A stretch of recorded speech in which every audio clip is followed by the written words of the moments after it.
What up, y'all? This is your boy, Mr. Downtown Ray Melo, and you're listening to the Entertainment Report for Thursday, October 23rd, 2014, delivering some of the major stories and trends going on in the world of entertainment and beyond. You can follow the show on Facebook or on Twitter, facebook.com/The Entertainment Report with Ray Melo, that's RAYMELO, or on Twitter at The Enter Report. You could also listen to the show anytime you want on iHeartRadio. Just search for The Entertainment Report, and it will take you to the iHeartRadio page of the program where you can listen to any of the previous episodes.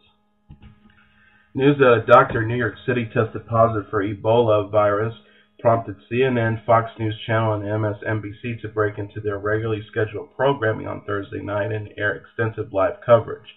Officials announced Dr. Craig Spencer, who's 33, tested positive for the deadly virus after returning to the United States from treating Ebola patients in Guinea. Spencer, who has been working in Africa in conjunction with Doctors Without Borders, and returned home on October 14th. According to media reports, he started feeling ill on Tuesday, but didn't visit a hospital until he woke up Thursday with a 103-degree fever. Local and federal healthcare workers are now retracing his steps to determine who he may have come in contact with in recent days. The New York Times reports Dr. Spencer traveled to from Manhattan to Brooklyn via subway on Wednesday night so he could visit a bowling alley. He would travel home in a taxi. Spencer is being treated at Bellevue Hospital in Manhattan and remained in isolation while further tests are conducted by the Centers for Disease Control. In an effort to assure the public, New York Mayor Bill de Blasio spoke to reporters Thursday night from Bellevue. De Blasio said, "There's no reason for New Yorkers to be alarmed. The patient is now in isolation. The health department has a team of detectives who have been at work tracing all the patient's contacts, and they are prepared to quarantine the contacts as necessary." Seated next to him was New York Governor Andrew Cuomo, who told reporters, "We've been in touch with 4 people who have contact with the Ebola patient." Cuomo also said that the CDC is sending a rapid response team to New York. CNN's Anderson Cooper, Fox News' Megyn Kelly, and MSNBC's Rachel Maddow are all shifted the focus of their programs to cover the breaking news situation. The cable news networks previously aired wall-to-wall Ebola coverage on October 12th when Texas nurse Amber Vinson tested positive for the disease. CNN, Fox News, and MSNBC temporarily scrapped their normal Sunday morning coverage to broadcast live updates on the healthcare worker who contracted the virus after treating Thomas Eric Duncan, the first person diagnosed with Ebola in the United States. At least 4,877 people have died from the Ebola epidemic, according to the World Health Organization. Fury star Brad Pitt sat down with comedian Zaf Galifianakis to discuss his new movie, but the conversation soon turned into one about his personal life. Galifianakis asked Pitt, "Is it hard for you to maintain a suntan because you live in your wife's shadow?" Pitt, who's married to actress Angelina Jolie, maintained his composure and allowed Galifianakis to take a second strike at him. Galifianakis said, "Tell me what it's like the first time you laid eyes on Angelina. Was it one of those classic love stories like when Ross first saw Rachel, that show, Friends?" Galifianakis then played the theme song from the hit television series that Pitt's ex-wife Jennifer Aniston used to star on. Louis C.K. also made an appearance halfway through the segment after Galifianakis becomes bored with Pitt's explanation about his charity. The Make It Right Foundation and its work rebuilding New Orleans after Hurricane Katrina, C.K. is asked to perform some stand-up to liven things up. Galifianakis' final question, "Do you think people focus too much on your looks and don't even realize that you're just a shitty actor?" led Pitt to spit the gum he was chewing into the host's face. An undeniable awards contender exploded onto a huge IMAX screen for a selected audience of Hollywood tastemakers and talent on Wednesday. Interstellar by writer-director Christopher Nolan has been held tightly under wraps and eagerly awaited, not least because the filmmaker, who directed Inception and The Dark Knight, consistently works with big ideas on a vast visual canvas. Interstellar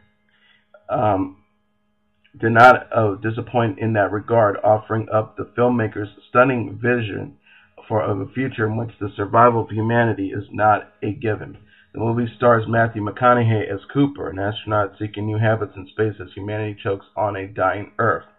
Jessica Chastain plays his daughter, grown, and Anne Hathaway plays his fellow astronaut on a years-long quest to have for a haven in space.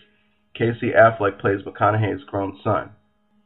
The elite group invited by Paramount CEO Brad Gray got to see the film on a screen 7 stories high and 90 feet wide at the California Science Center, which was awesome, but only more so with dignitaries including director Francis Ford Coppola and Gus Van Sant, actors Adrian Brody and Haley Steinfeld, producers Lars Bender and Mark Johnson, and legends like Peter Fonda in the room. The experience left the A-list audience breathless with the sheer intensity of the film, featuring soaring scenes of interplanetary travel and imagining for us what it might be like to be sucked into a wormhole. Those images contrast with bleak landscapes of farmers living in a futuristic dust bowl back on Earth. After the screening at a gathering under the wings of the actual space shuttles, Chastain said she was excited to work with Nolan and had noticed that the insignia for the film's project was Flora's letter. On set, she learned that Flora is the name of Nolan's young daughter. She said, "After that, I was just completely opened up to the story. It gave me chills." The film will be seen by critics and reviewed on Monday. Pop star Taylor Swift is taking over Hollywood Boulevard, much to the delight of fans and the chagrin of LA drivers. The busy Los Angeles Boulevard was closed Thursday for the Shake It Off singer to perform an outdoor concert on an episode of Jimmy Kimmel Live. Thousands of super excited fans began crowding into the area Thursday morning and posted pictures of the crowds on Twitter. But not everyone is thrilled about the Taylor Get It On. Traffic was rerouted in the area, which is a standard where there is a huge event on the boulevard. Still, it caused major traffic headaches. Among those being affected, actors attending a pre-release Screen Actors Guild Foundation screening of Interstellar and the TLC Chinese Theater on Thursday night. The SAG Foundation posted an advisory on its website warning members to arrive really early because, quote, there is an unrelated event on Hollywood Boulevard between Highland Avenue and Orange Drive during this time that may cause a major traffic jam. According to the Los Angeles Bureau of Street Service, Hollywood Boulevard will remain closed between Sycamore and Highland Avenue until 6 a.m. Friday. Amazon shares were battered Thursday after the third quarter losses exceeded Wall Street's estimates despite a 20% jump in sales. Net loss was $437 million in the third quarter, or 95 cents per share on revenues of $20.58 billion. Analysts have been expecting a loss of about 0.76 cents per share. This compares with a loss of $41 million or 9 cents per share in the 2013 third quarter. The news, announced after the market close, sent Amazon stock down nearly 10% in after-hours trading. The result left Amazon CEO Jeff Bezos looking ahead to the traditionally strong fourth quarter. He said, "As we're getting ready for this upcoming holiday season, we are focused on making the customer experience easier and more stress-free than ever."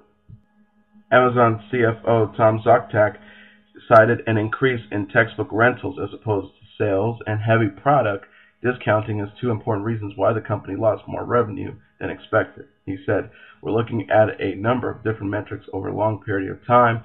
Our goal is to maximize cash flow over a long term. We don't focus on individual margins."